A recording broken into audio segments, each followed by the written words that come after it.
Pagi hari ini kita rindu untuk dilawat oleh Tuhan Yesus. Haleluya Yesus. Kita pujikan Yesusku yang terindah. Haleluya Yesus. Haleluya Yesus.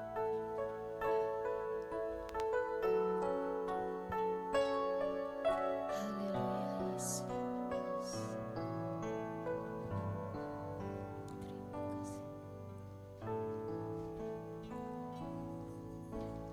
Ku datang dengan syukurku, membawa kerinduanku, Yesus, ingin ku menyenangkanmu.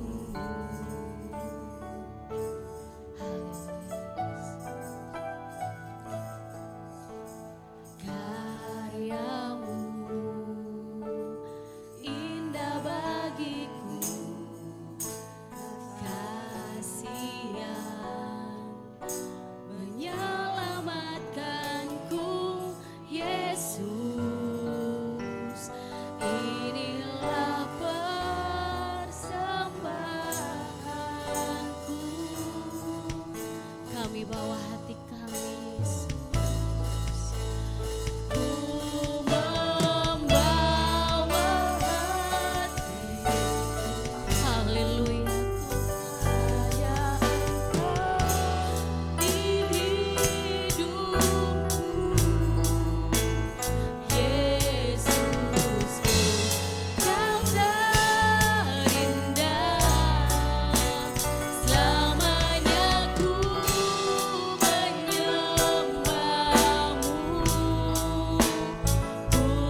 Ya Bapa, kami rendahkan hati kami di hadapan-Mu Tuhan. Ampuni setiap kami Yesus. Ampuni setiap kami Tuhan. Haleluya Yesus. Haleluya.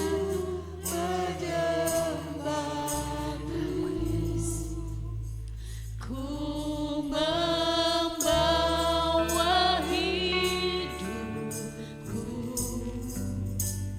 inilah persembahanku, Yesus.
Yesus. Haleluya Roh Kudus. Hanya ini Tuhan yang bisa kami berikan Tuhan. Pujian dan penyembahan kami yang terbaik buat Engkau Yesus. Tuhan, kiranya curahan kuasa Roh Kudus-Mu hadir di tempat ini. Sebelum kami memulai ibadah pada pagi hari ini Tuhan, sucikan dan kuduskan hati kami Tuhan. Ampunilah segala dosa dan kesombongan kami Yesus. Dalam nama Yesus biarlah Roh-Mu saja yang berkuasa di tempat ini, mengurapi setiap hati kami. Tuhan, urapi para pelayan-pelayan-Mu yang ikut ambil bagian dalam pelayanan pagi hari ini Tuhan. Tuhan sucikan, Tuhan kuduskan. Biarlah urapan, jamahan dan kuasa Roh Kudus-Mu saja yang menjamah para pelayan-pelayan-Mu pada pagi hari ini. Terima kasih Bapa, terima kasih Roh Kudus. Pimpin ibadah pagi hari ini dari awal, pertengahan hingga akhir. Kami serahkan ke dalam tangan kuasa-Mu. Biarlah kehendak-Mu saja yang terjadi atas hidup kami Tuhan. Kami siap untuk memuji dan memuliakan nama-Mu Tuhan. Dalam nama Tuhan Yesus Kristus kami berdoa dan mengucap syukur. Haleluya. Amin. Saya bacakan ayat firman Tuhan di dalam Mazmur 71 ayat yang ke-8. Mulutku penuh dengan puji-pujian kepadamu, dengan penghormatan kepadamu sepanjang hari. Amin. Haleluya. Siap untuk memuji Tuhan? Amin. Amin. Haleluya. Mari kita pujikan Kau gunung batuku Tuhan.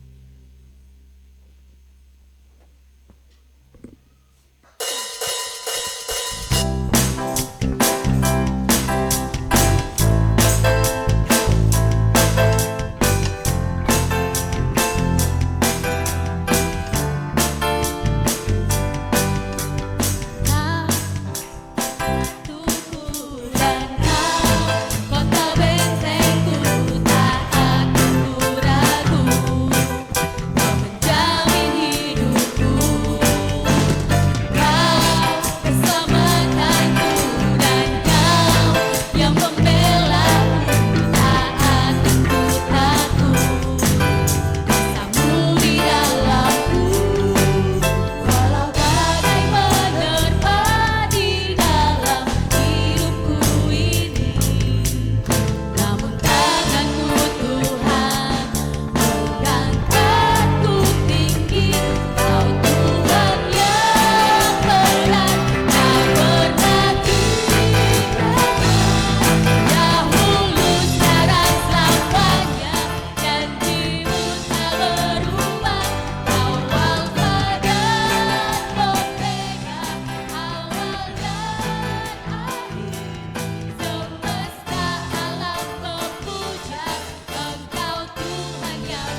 Silakan duduk kembali Bapak Ibu Saudara.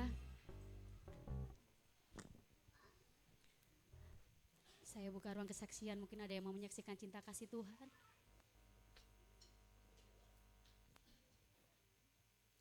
Sambil menunggu, kita pujikan, sungguh ku bangga Bapa. Haleluya.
Cinta kasih Tuhan.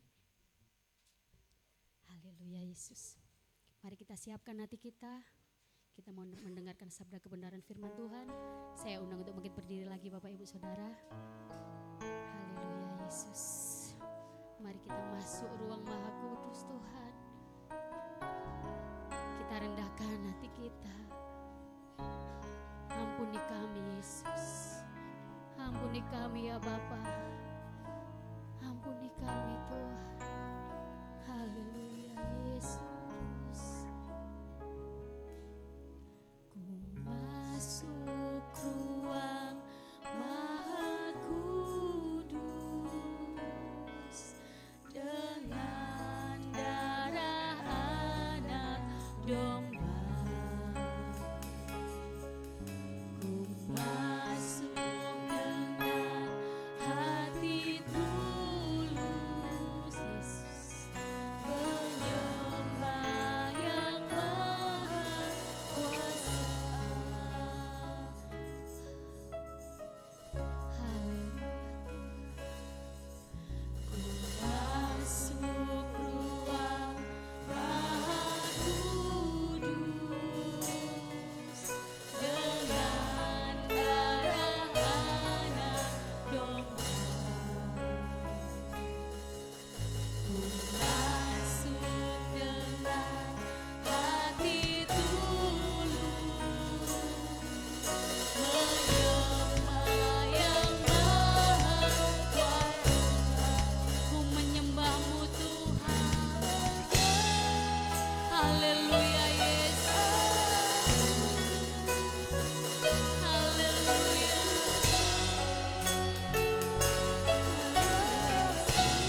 menyembahmu Tuhan. Haleluya Yesus. Haleluya Yesus. Yesus. Haleluya kasih.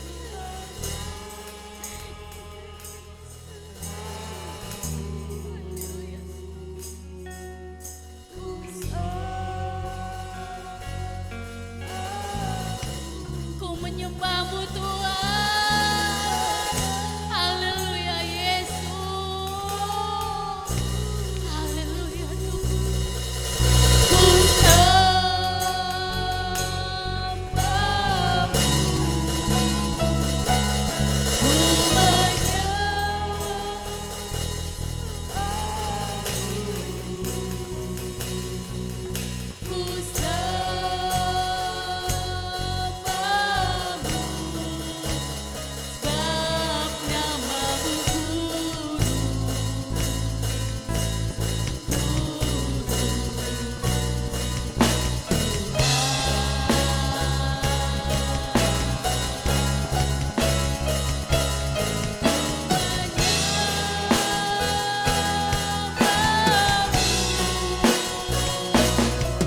di sini bersama kami pada siang hari ini Tuhan.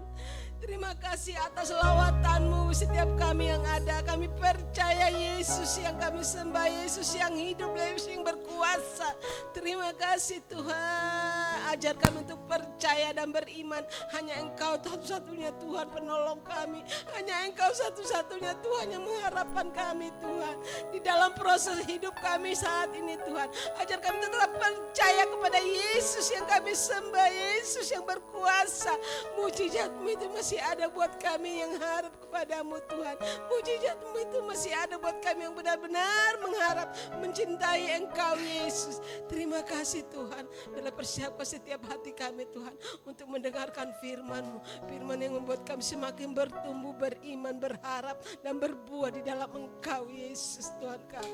Berkati hamba-Mu yang bawakan kami ke dalam firman-Mu Tuhan.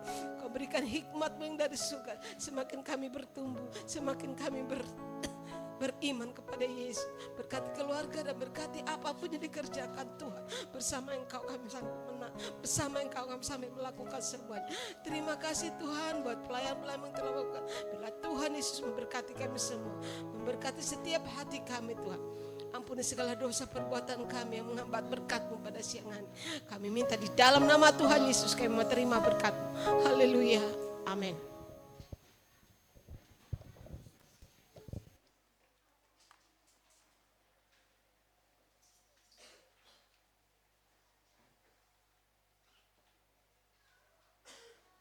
Puji nama Tuhan. Ya, puji nama Tuhan. Selamat pagi semuanya Bapak Ibu, anak-anak semua. Haleluya. Tos kiri kanan. Semangat. Ya. Kira-kira bagaimana? Siapa yang tadi pagi sudah makan? Angkat tangan yang sudah makan. Oke. Dalam makanan itu kira-kira yang dibutuhkan apa? Misalnya contoh simpelnya aja nasi goreng. Nasi goreng itu butuh apa aja selain nasi? Bumbunya apa aja? Ada bawang merah, mungkin bawang putih, ada apa lagi, kecap, ada saus, dan segala macam. Tetapi kalau kurang satu bahan ini, sebanyak apapun bumbunya, rasanya menjadi tidak enak, yaitu apa? Garam. Garam itu mempunyai rasa yang asin, tetapi dia membuat semua masakan menjadi nikmat. Seorang koki itu resepnya yang paling teratas bisa mengukur garam diberikan kepada makanan. Ketika itu sudah bisa memenuhi, maka udah beres. Dia enak. Makanan itu menjadi enak. Nah kira-kira Allah kita melihat kehidupan kita, melihat kesetiaan kita, melihat penyembahan kita, yang tahu hanya kita sendiri. Kira-kira Allah itu ketika mencicipi penyembahan kita, kehidupan kita, buah-buah kita, hambar atau ada rasanya? Apakah kita ketika datang menyembah Tuhan itu hambar atau punya rasa? Kalau kita menyembah Tuhan saja sudah mulai tawar, sudah mulai tidak ada rasa, itu menandakan persembahan yang kita persembahkan kepada Tuhan sudah mulai tidak diberi garam. Apapun bumbunya kita persembahkan, ketika Tuhan cicipi, gak enak. Karena kurang apa? Rasa. Di dalam pernikahan, kalau sudah tidak ada rasa, pernikahannya hambar, maka di bumi seperti di neraka. Hati-hati. Nah, hari ini kita akan membahas mengenai janji Tuhan seperti perak yang teruji. Sekali lagi, Janji Tuhan seperti apa? Perak yang teruji. Ketika saya membuat tema ini, ayat Alkitabnya ada Mazmur 12 ayat yang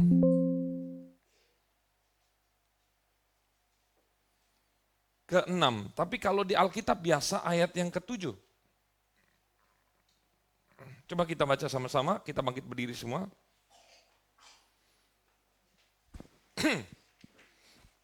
Ya ini kalau Mazmur itu beda. Ya, ada yang ayat 6, ada yang ayat 7. 1, 2, 3. Janji Tuhan adalah janji yang murni, bagaikan perak yang teruji 7 kali. Dimurnikan dalam dapur peleburan di tanah. Silakan duduk. Kita harus membedakan cara peleburan perak zaman sekarang dengan zaman dulu. Ini sudah dilakukan 2000 tahun lalu, bahkan lebih di zaman Daud, mungkin kira-kira hampir 3000 tahun yang lalu. Ini diproses secara tradisional. Nah, caranya bagaimana?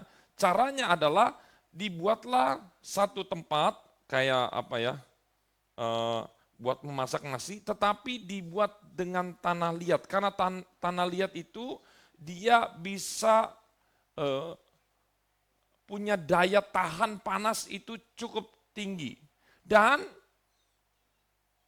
ketika itu dilebur, perak itu dilebur, itu harus menggunakan arang. Tidak bisa menggunakan kayu api biasa, tetapi pakai arang. Karena apa? Panasnya arang itu stabil. Dia tidak terlalu tinggi, tetapi dia tidak terlalu rendah. Makanya sate itu dimasak pakai arang supaya apa? Supaya kalau pakai api bagaimana? Langsung gosong. Seperti itu, biar dia stabil.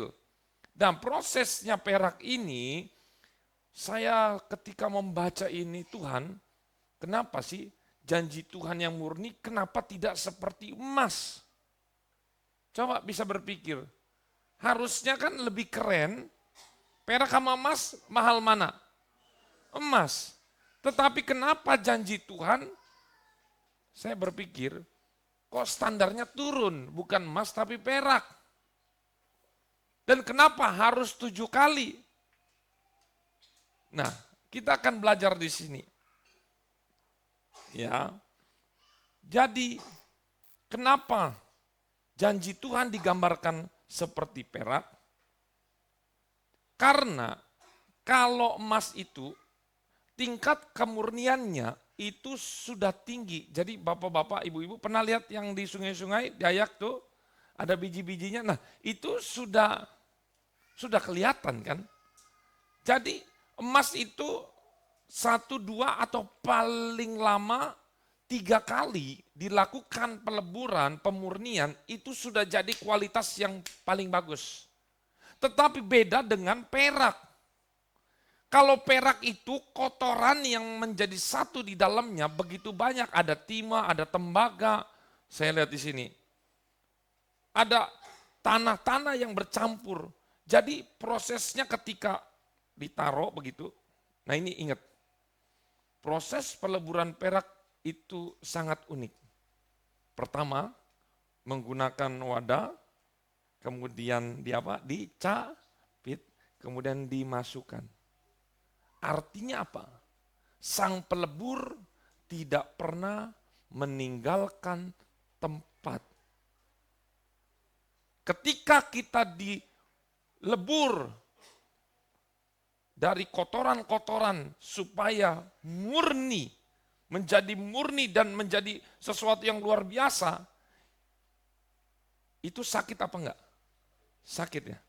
Tetapi perlu kita ketahui, sesakit apapun kita diproses dengan api yang panas, tetapi Tuhan itu tetap memegang dan tidak pernah meninggalkan sampai proses pemurnian itu selesai. Karena dia nggak bisa tinggal-tinggal, nggak bisa tinggal ke kemana-mana. Jadi dia capit, dia taruh dan dia tungguin. Karena apa? nanti ketika peleburan pertama itu kotoran-kotoran itu menjadi ringan dan akan naik ke atas. Perak tetap berada di dalam. Nanti kotoran muncul, dicapit, keluarin, dibuang. Dicapit, dibuang. 1 kali. 2 kali lagi. Peleburan berikutnya, dicapit, dibuang. Sampai kalau 7 kali itu kualitasnya sudah tertinggi, peraknya pilihan. Ingat ya, jangan dibandingkan dengan sekarang. Siapa di sini sudah investasi perak? Ada? Saya pernah dapat kemarin dari 16 Agustus kayak Mas Antam begitu perak. Ya, nggak tahu berapa gram. Memang harganya murah, tapi di zaman dulu proses perak dan emas kurang lebih sama, bahkan lebih ribet ini perak. Jadi perlu kita tahu kenapa Tuhan mengumpamakan janjinya itu bagaikan perak yang teruji 7 kali dimurnikan dalam dapur peleburan di tanah. Tahu ya, tanah liat? Ya. Itu karena 7 adalah apa? Artinya lambang apa? Lambang apa? Sempurna. Katakan sempurna. Perak adalah lambang janji Tuhan. Jadi janji Tuhan itu sifatnya sempurna. Saya mau katakan sempurna. Tuhan tidak pernah lalai sedikit pun tentang janjinya. Coba kita buka Bilangan 23 ayat yang ke-19. Siapa di sini yang pernah di PHP, pemberi harapan palsu? Tetapi Tuhan kita tidak seperti itu. Bilangan 23 ayat 19, di sana dikatakan, Allah bukanlah manusia. Kenapa dia umpamakan manusia? Nih, sehingga ia, jadi memang manusia itu suka berdusta. Siapa di sini pernah bohong, berdusta, angkat tangan? Saya pernah. Bapak Ibu pernah enggak? Berarti coba colek kiri, kamu manusia. Karena hanya manusia yang bisa berdusta. Anjing, bebek, kucing nggak bisa berdusta. Gimana cara mereka berdusta? Manusia yang bisa berdusta. Tetapi kita punya Allah, dikatakan apa? Bukan manusia. Sehingga apa? Dia berdusta, berbohong. Baca lagi, bukan anak manusia, sehingga ia menyesal. Siapa di sini udah bantu orang, tahu-tahu yang dibantu malah gigit, seperti nolongin ular kejepit kaleng, dibuka malah nyaplok. Pernah begitu? Aduh, nyesel saya. Kapan hari tak bantu, aduh harusnya mati orang itu, harusnya sekarat orang itu. Ini sekarang bantu malah gigit balik, nyesel saya. Ingat, Allah ketika membantu, Allah ketika menolong menepati janjinya, memberikan segala sesuatu, dia tidak pernah menyesal. Karena katakan, Allah tidak pernah menyesal. Ini sesuatu yang luar biasa. Kalau manusia pernah berdusta, Allah tidak. Kalau manusia sering mengalami penyesalan, Allah tidak pernah menyesal. Lihat, 1, 2, 3. Masakan ia berfirman, coba ulangi 1, 2, 3. Masakan ia berfirman dan tidak melakukannya, atau berbicara dan tidak menepatinya. Maknanya apa jika manusia sering ingkar janji? Mohon maaf, Tuhan tidak pernah ingkar janji. Kalau manusia pun pernah, maksudnya saya lupa, bukannya mau ingkar, betul. Saya juga pernah janji tapi kadang lupa. Tetapi Allah bukan Allah yang pelupa. Amin. Ada satu contoh tokoh di Alkitab, tokoh iman. Namanya tokoh iman itu berarti imannya apa? Bapak orang percaya siapa namanya? Abraham. Berarti imannya luar biasa kan? Tapi mari kita lihat, sehebat-hebatnya manusia, dia manusia yang biasa. Kejadian 17 ayat 16. Coba kita buka. Kejadian 17 ayat 16. Aku akan memberkatinya. Dan daripadanya juga aku akan memberikan kepadamu seorang apa? Anak laki-laki. Bahkan aku akan memberkatinya sehingga menjadi ibu bangsa-bangsa. Wah, segala macam. Ayat 17. Kita lihat ayat 17. Padahal udah janji Allah ini. Bukan janji Allah yang pertama. Ini sudah terus-menerus dijanjikan. Tetapi lihat. Di sini dikatakan. Lalu tertunduklah. Tertunduk tuh bukan apa ya. Ini kayak hopeless. Kayak udah putus harapan. Dan apa? Misalnya, Pak, nanti minggu depan saya kasih motor Pak ya. Dia nunduk, saya apa Pak? Kenapa? Karena saya udah janji ngomong itu 10 kali, tapi belum datang-datang motornya Pak.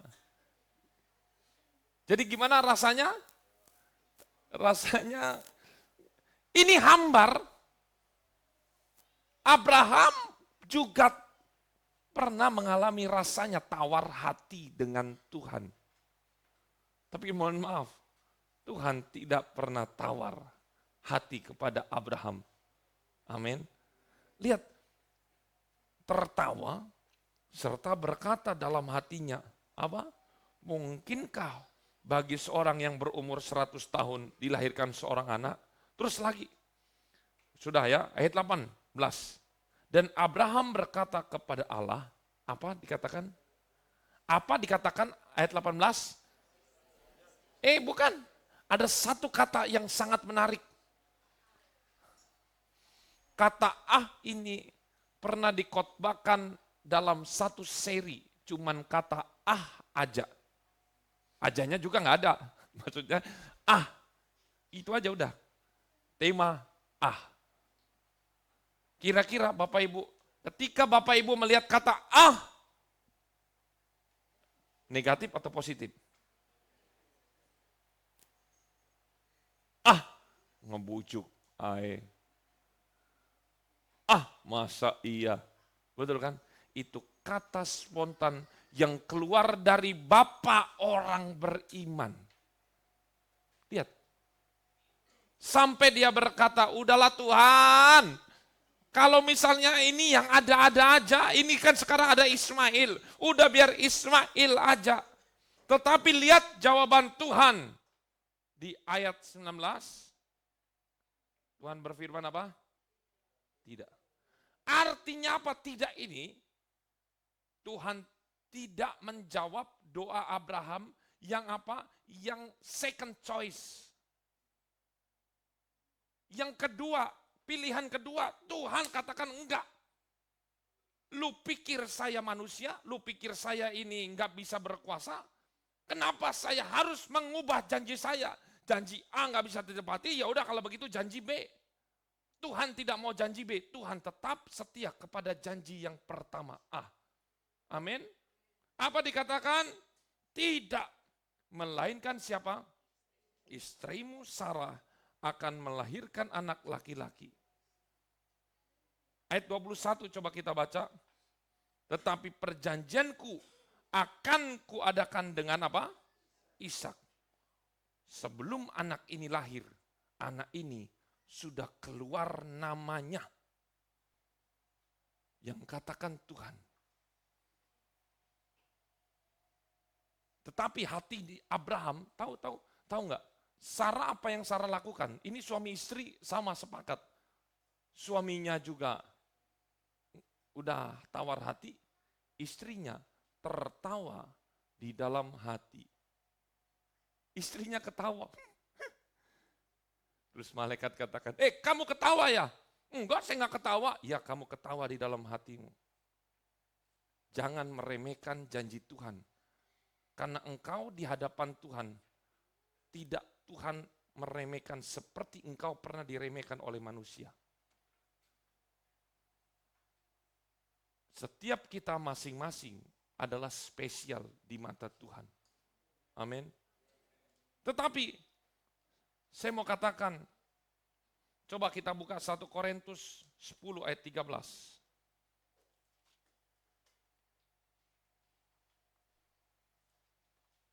Tetapi Allah ini memberikan kepada kita pengertian bahwa apapun yang kita alami ini sebenarnya tidak melebihi dari kekuatan kita. Coba, pencobaan yang kamu alami ialah, katakan kiri kanan, cobaan biasa, masalah biasa, yang tidak melebihi kekuatan manusia.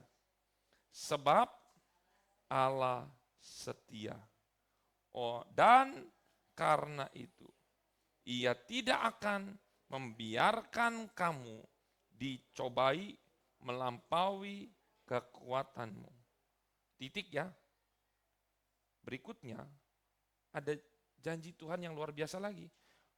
Pada waktu kamu dicobai, Yesus akan memberikan kepadamu jalan keluar, sehingga kamu dapat menanggungnya. Coba saya minta satu anak, coba Jos sini Jos, sini. Sini, angkat mimbar ini Jos, bisa? Oh masih bisa, sini. Coba yang nggak bisa siapa? Nih, sini. Ayo maju. Coba angkat mimbarnya. Angkat mimbar ini, diangkat gini. Oh, angkat dari sini. Diangkat dari sini. Ini saya mau kasih praktek. Iya bisa nggak? Angkat. Oh, nggak bisa ya? Coba miring. Coba angkat lagi, sekali lagi. Coba, 1, 2. Loh, bisa. Coba angkat lagi. Angkat lagi. Loh, dah. Bisa? Bisa. Bahwa Allah adalah seperti trainer, coach, pelatih yang membantu anak-anaknya. Mungkin manusia berkata ketika ujian sudah lewat, cuman begitu aja. Tapi Tuhan mungkin dengan senyum, betul kamu bisa karena saya ada. Amin. Kita itu semua sama seperti anak kecil.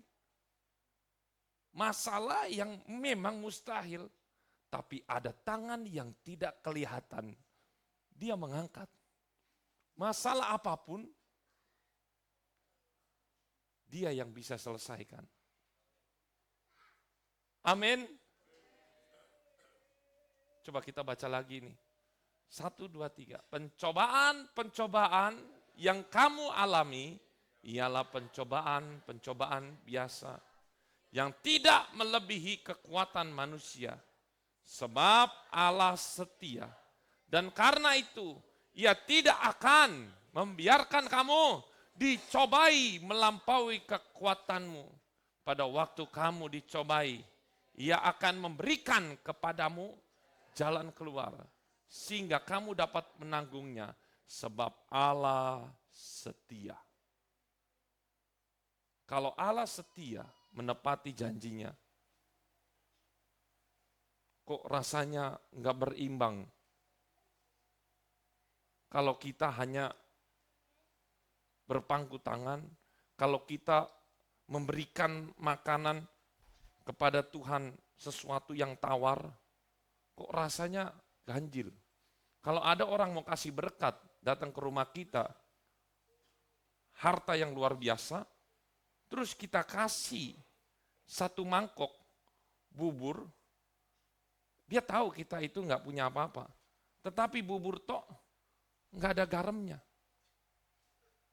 Kita kasih makanan yang hambar. Minimal kalau kita punya bubur, kasihlah garam. Minimal kalau kita punya apa yang ada dalam diri kita, berilah rasa, cinta, kesetiaan, ketaatan kepada Tuhan. Tuhan tidak pernah meminta apa yang tidak kita punya, tetapi Tuhan meminta apa yang kamu punya. Lihat, 5 roti dan 2 ikan. Yesus katakan, apa yang kamu punya? Tuhan, saya punya 5 roti, 2 ikan. Yang ada masalah. Mujizat terjadi.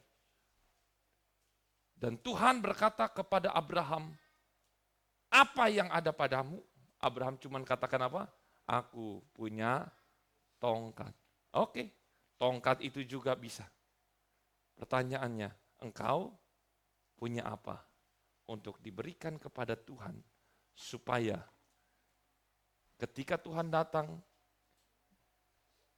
memakan penyembahanmu, memakan di dalam hidup kita, dia rasakan, wih enak, ada rasanya.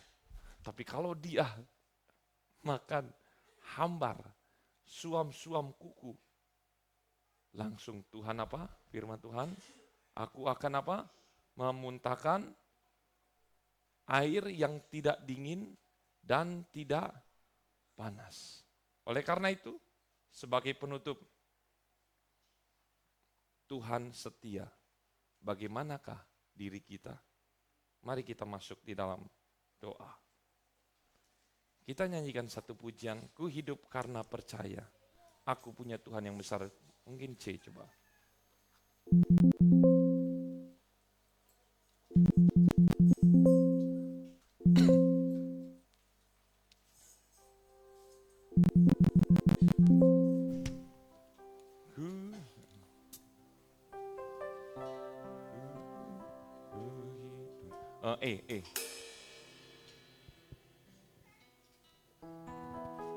Ku hidup karena percaya, Kau yang berjanji setia. Tuhanku selalu ada di dalamku.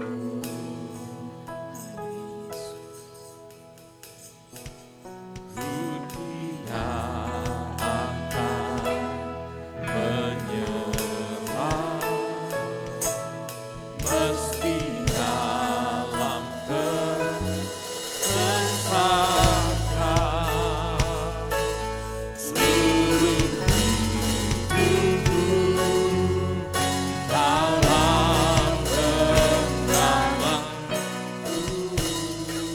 Mari kita bangkit berdiri, kita katakan kita punya Tuhan yang besar.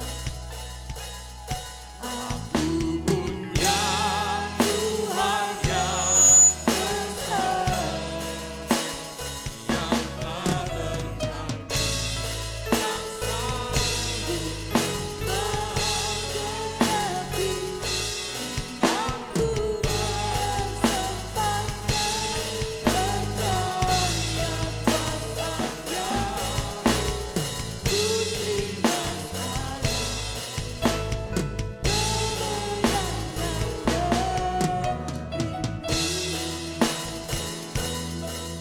Kami hidup karena percaya Tuhan.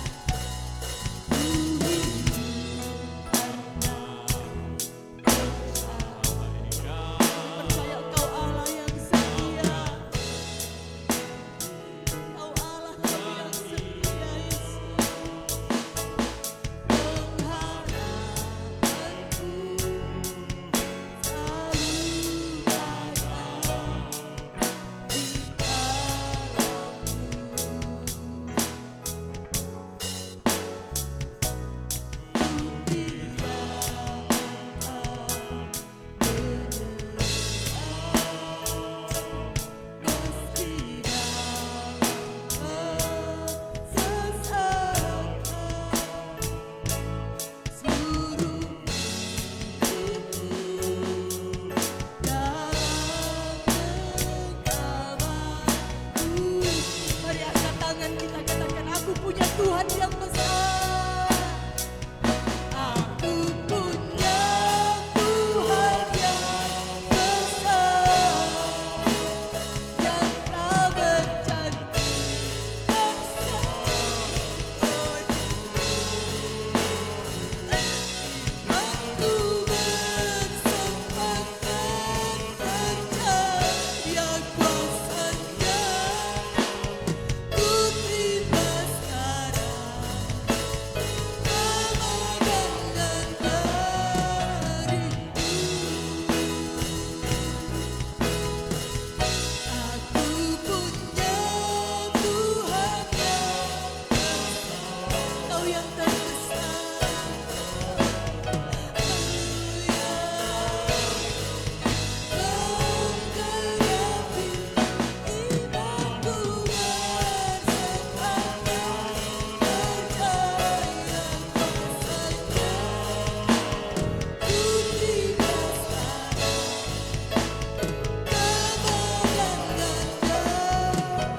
bersepakat Tuhan.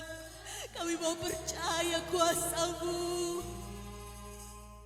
Ku terima sekarang kemenangan darimu.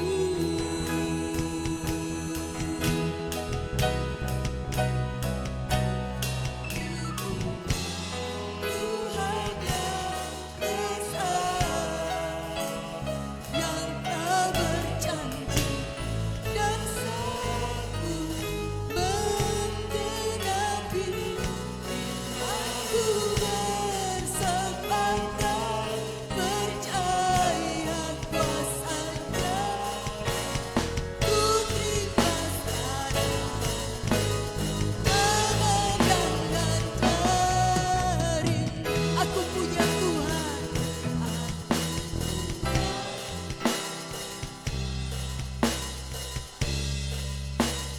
yang tak berjanji dan sepakat percaya kuasa-Nya.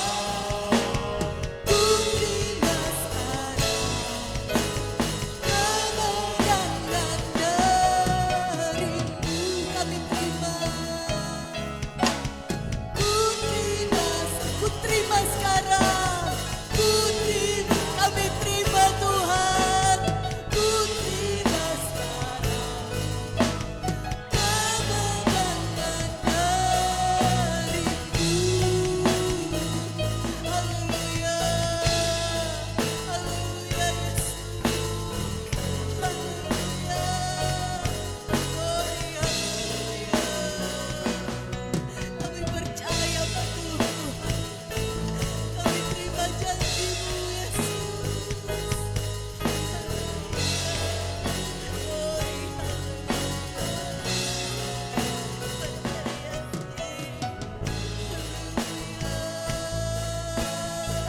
Yesus, Yesus, kami percaya pada Tuhan. Haleluya. Yesus, kasihan Allah.